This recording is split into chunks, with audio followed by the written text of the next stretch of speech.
Service തുടങ്ങുന്നതിന്റെ മുന്നോടിയായി സ്വകാര്യ വിമാന കമ്പനിയായ സ്പൈസ് ജെറ്റ് ഉദ്യോഗസ്ഥ സംഘം കണ്ണൂർ വിമാനത്താവളത്തിലെത്തി.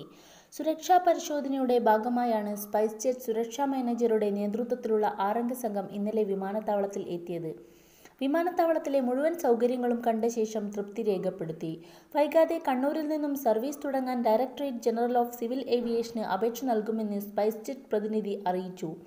മാർച്ച് അവസാനത്തോടെ കണ്ണൂരിൽ നിന്ന് ആഭ്യന്തര രാജ്യാന്തര വിമാന സർവീസ് നടത്താനാണ് സ്പൈസ് ജെറ്റിന്റെ പദ്ധതി.